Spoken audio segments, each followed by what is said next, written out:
But how much of the world now knows about, you know, God and Jesus and all that kind of stuff versus, you know, a few centuries ago? His message is getting out. This message may not be getting out, but his message is getting out. Well, you have to answer that question for yourself.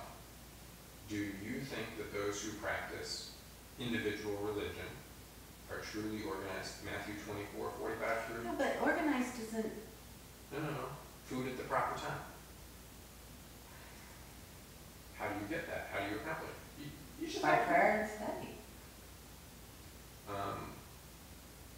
Zechariah 8:23. That it says that people of all the nations would take hold of the spirit of a Jew. There are many nations that are Christians now. And you think that you would say that you feel comfortable saying that the activity in those nations is truly addressing the needs of people and that they're... Well, it's funny because you mentioned that scripture where they take care of the orphans and they take care of all that stuff. Mm-hmm. The witnesses are one of the few, and I hate it's not the witnesses, the organization of Jehovah's Witnesses is one of the few that don't offer charitable opportunities for the members. And when you said that, I thought about a friend of mine. She had to have a medical procedure done. Mm-hmm. Absolutely no job, no nothing. She's been struggling, and all of a sudden she needs $3,500. There was a church in Manchester that gave her the money because they had a little fund for the orphans and those in need. Mm-hmm. And they gave it to her. They didn't ask her to be a member of the church. They didn't do anything. Mm-hmm. And we don't even have anything like that. We may help them congregationally, but we don't really have any kind of charitable act of giving back as the way I've seen other religions do. Mm-hmm. I can tell you in those situations... I mean, I thought that was extremely, it blew my mind. It yeah. absolutely blew my mind how loving that was. That's commendable, yeah. I can tell you in absolute terms, again, what we would do, a local body of elders, is we would try to assist the person, and that includes assisting them with filling out all the forms, and it is an arduous process. Right. Governmental authorities, as well as taking advantage of other programs that are out there, social programs. But that's helping them get it from somebody else. Agreed. That's not helping them within. Because what you're recommending would require us to have, and we have to find that in the scriptures, that we would have to have social programs. I'm not talking about social programs. I'm talking about a little kitty for those when something dire happens. Yeah.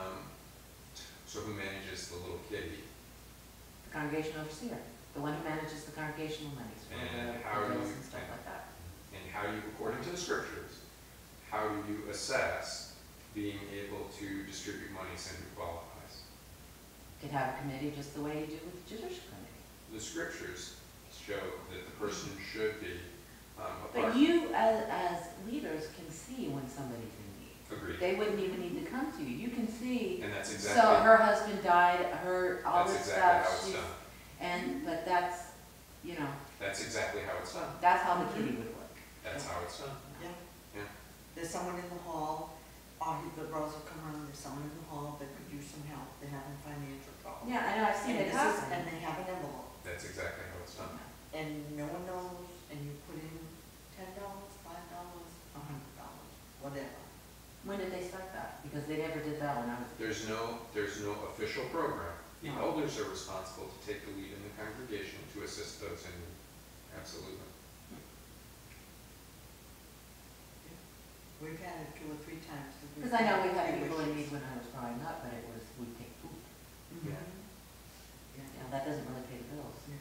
We've had financial help. Yeah. And But that's that's an imitation. That really blew me away. That's an imitation of the Christian congregation as well as ancient Israel. So that's what we try to do. To try to mirror and parallel those ancient examples. And again, the whole thinking is you have to get back to the thinking of Jehovah. Because am I disturbed by certain things and would I do it a particular way? Yes. But then I've effectively started my own religion. comes down to is, How do you figure that? well, would you say that you are a member of a I'm particular not remembering religion? anything right now. But you have your own beliefs, right? Do you know that the word religion just means conscientious? And I can tell you're a conscientious person. You care about children. Yes, You I do. care about, so you're conscientious. So you effectively, even though you're not a participant in a religion with other people, you're a religion of one. Conscientious. That's what it means. But I'm not like, But you appear to be concerned about these matters. I am very concerned about it. And the well-being of mankind, I assume.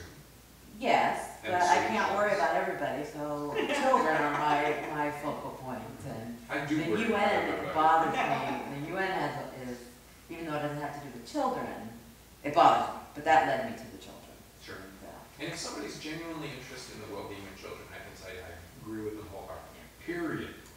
There's no ifs, ands, or buts. I'm for anything that can't defend itself, Mhm. absolutely. And you, in clear terms, because if you went back to the Mosaic Law, Jehovah says that. Now, some people take it out of context, because Exodus 22, 23, 2 through 24 talks about, Well, there's so many new laws that Jesus introduced, that a lot of the Mosaic laws was obsolete. Jesus introduced a lot of new. where I was going to go with that is, there he talks about fatherless boys and widows. But some folks want to take that out of context and go, look, not caring about women. That was never the point. I'll tell you the simple example is Zelophehad and his daughters. The man Zelophehad in Numbers the 27th chapter. Good man, never had a son, dies.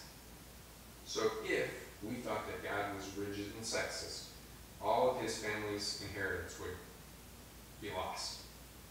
But there, Jehovah himself didn't leave it to Moses or anybody else, said, give the inheritance to his daughters.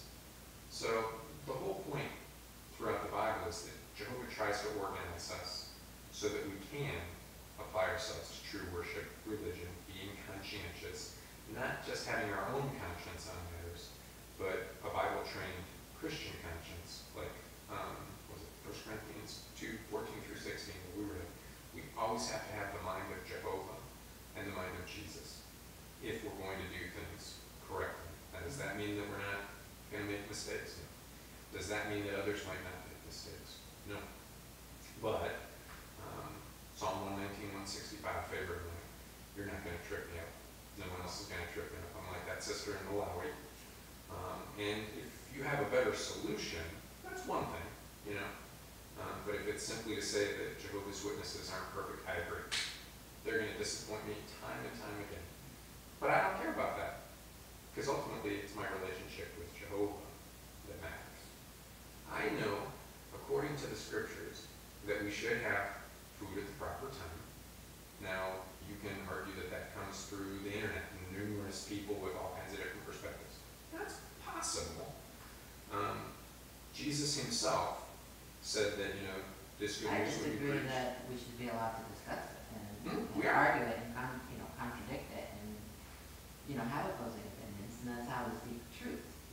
You know, Give me another one, Yes. because Acts is a key. Education is all about disagreeing and coming to an agreement, And this Even Russell in the early days, that's what he did. He sat around and they really, really got into the Bible. This is usually at the core. It says, and every day in the temple and from house to house, they continued without let of teaching. and Actually, the declaring original good Greek news. of that is different. This is house or dwelling. It doesn't say house to house. Okay. From I'm house not to dwelling. uneducated. No, I don't disagree, because it's not like I haven't heard that argument. And I've grown up with this stuff, and even when I was talking to her for the first time, she was amazed at how much I remember. Sure, good. Because I'm dyslexic. I tend to memorize more than anything else. And I could show you a similar number of critics. But it also says in Luke that not to go house to house, do not transfer from house to house. And I can also show you a similar number of critics on that matter who would disagree with critics who feel that way. But my understanding on the context. Probably Joe. Yeah, he's probably looking Yeah. for us. Yeah, I think we're actually late. You're gonna go see Bob? Yeah. I'm on in, I'm sorry, guys. Yeah, we lost track of time, thanks, Joe. Just that we had that other call. Yeah, Yeah. Joe, this is Mickey. Mickey, this is Joe. Hi. Oh, nice to meet you. So I'll make sure Well, you then, get a yeah, copy of make Brandy's sure, let letter. me, do you have a pen handy? I'll just give him my email, he can just zip it right over from his phone. Hi, I'm sorry. But yeah, with the house to house, when you learn about the customs of the time. Because the point is, house to house is not to mandate people's behavior or anything like that. But what is the best way of being able to speak on the matters like we are right now? And come to consensus and respect. In the house. But house to house really isn't, that's not really, So what did Jesus do? What did Paul do? they went to the marketplace. And then they went with the group home. The house to house isn't the right route. He sent them all by two. Yeah, to the marketplaces. And then he would meet with people, and they would go back to the house or dwelling, and they would socialize even more. And they House to house, what is it, okia to okia, I forget the Greek word, but that's only, those two words together are only in Luke, where it says, do not transfer from house to house. And what Everywhere else it's not and together. what were those who believed Jesus taught his? Disciples. So how do we establish discipleship today? There you go. I'm not claiming to know everything. No, no, Okay, that's not even where I'm going. No, I'm just trying to. But what I do know, it's like, the house to house, that's not what the Greek says. Even in the Kingdom of Later, that's not what it says. It says house or dwelling. And if you understand, if you read everything in context and you learn about the customs of the time, it takes on a whole different meaning. What about Paul's remarks in Acts? Well, now I'm totally being ganged up. The point is, because if you want to say, go to the marketplace and then go to the house, the point is this, that we have a responsibility for a public ministry. Right.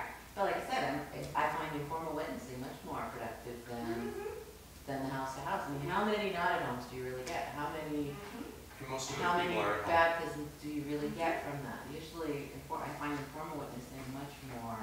And most of those people are at home. And we know that. And the KM tells us.